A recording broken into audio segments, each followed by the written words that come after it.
I'm standing inside the exact room where the app told me I would die. This isn't a glitch anymore. This is a trap. Someone is using these coordinates to hunt us in real time. And as I'm filming this, I can hear footsteps coming down the hall. I shouldn't have come here. That footage was uploaded at 11:47 p.m. on a Friday night in October 2026. By Saturday morning, it had 4 million views.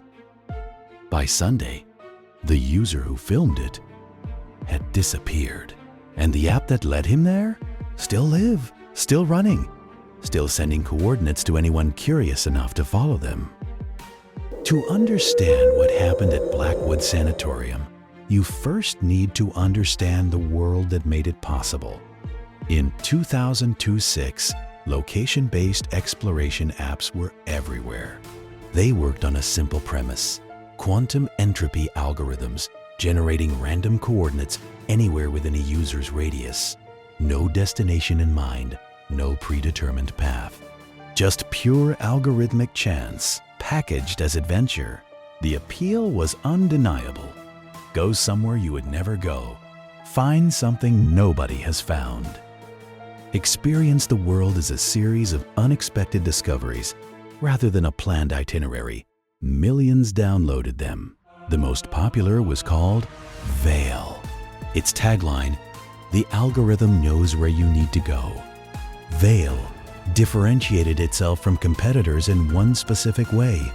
It didn't just generate random coordinates.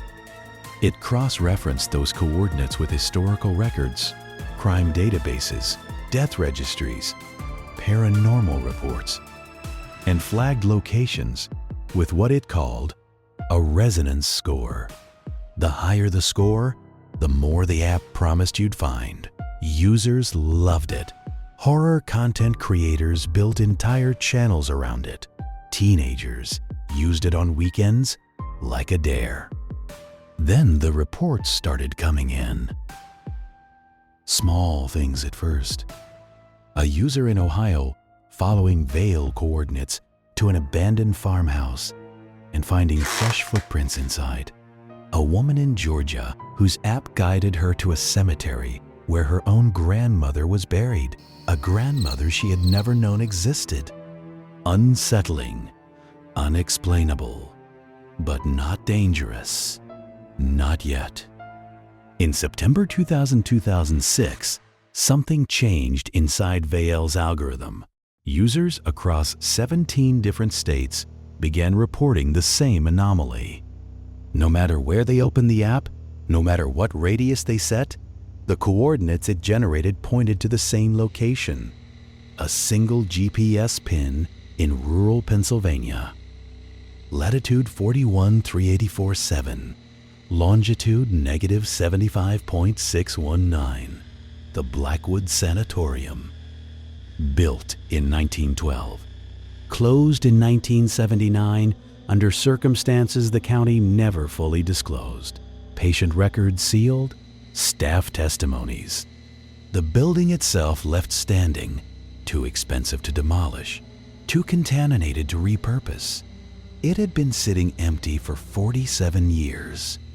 When developers pulled Veil's back-end logs, what they found stopped them cold. The algorithm hadn't glitched. It hadn't malfunctioned. It had been modified in real time by an external source the development team could not identify or trace. Someone or something had reached into the app's code from outside and manually overridden the quantum entropy engine. Every coordinate, every user, every session, all pointing to Blackwood. The development team flagged it internally, drafted a patch, scheduled a server update for the following Monday. That was a Thursday. By Monday, 11 people had already gone inside, and not all of them had come back out. Here is what nobody talks about when they discuss what happened at Blackwood. Here is the detail that gets left out of every news segment and every think piece. The users who followed those coordinates knew something was wrong. They said so. In their own videos, in Reddit threads, in voice messages sent to friends before they went inside. They knew the app was behaving strangely. They knew the location felt wrong. They knew they probably shouldn't go. And they went anyway, because that's what Vail had trained them to do. Months of coordinates leading to genuine discoveries had rewired the decision-making process. The app had built trust. Slowly, deliberately, perfectly. Every strange location that turned out to be extraordinary had taught users one lesson. The discomfort is the point. The fear is the signal. Follow it anyway. Whoever modified that algorithm understood this. They didn't need to force anyone inside Blackwood Sanatorium. They just needed to make going inside feel like the natural next step. And then they sat back and waited.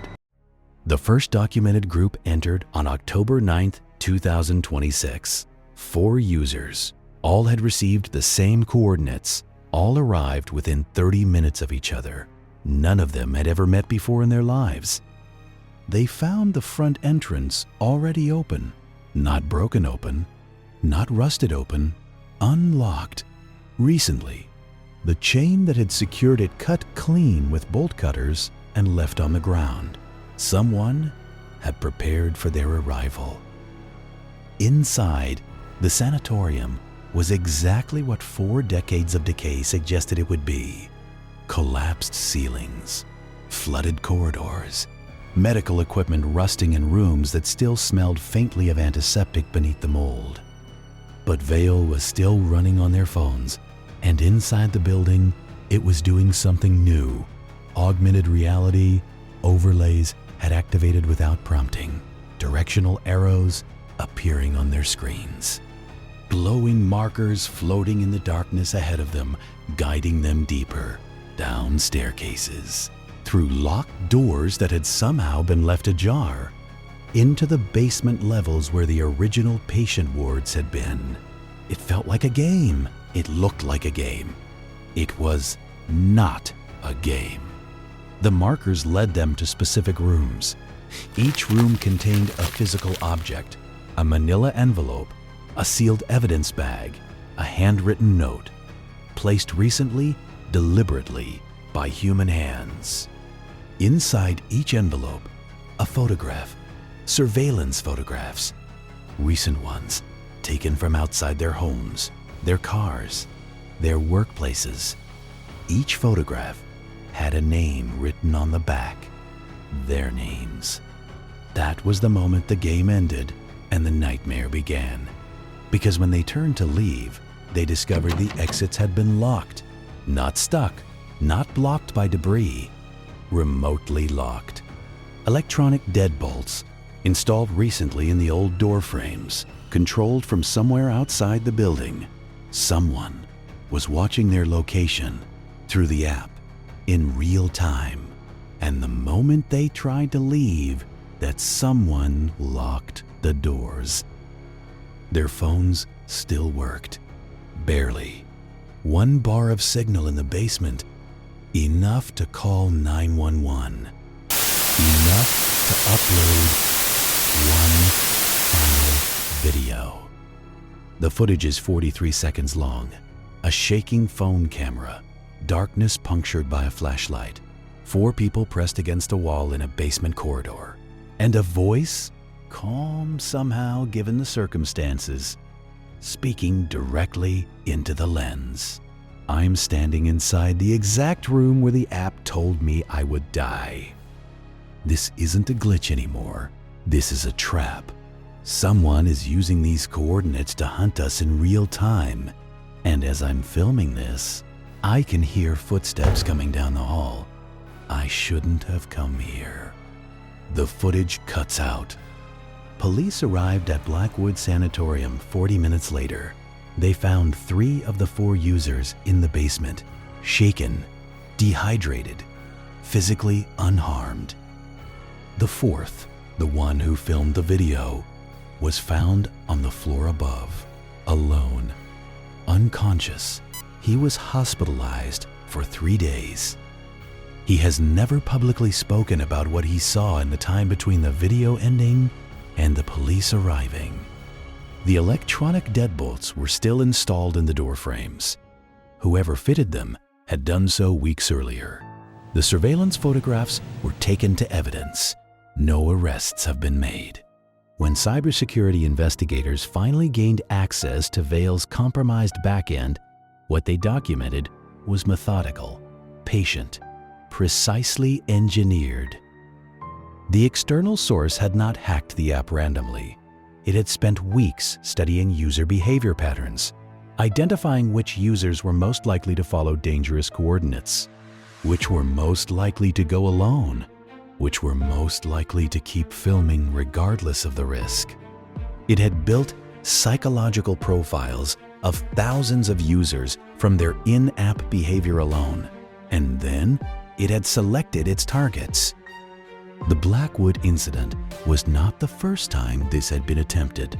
Investigators connected the same external signature to 2 other location apps in 2025, both smaller, both shut down before anyone was seriously harmed. Blackwood was where the plan matured, where it was finally executed at full scale. The identity behind the modification remains unknown. Vail was taken offline permanently in November 2026. Its replacement apps, 4 of them by different developers, launched within 60 days. All of them are currently trending. Here is what this story is actually about. It isn't about a haunted building or a corrupted algorithm. It's about the moment we decided to let an app tell us where to go and stopped asking why. Every permission you grant, every location ping you allow, every moment you open an app and follow its directions without reading what's running underneath, someone can see that. Someone is watching which way you turn. The most dangerous glitches were never lines of broken code.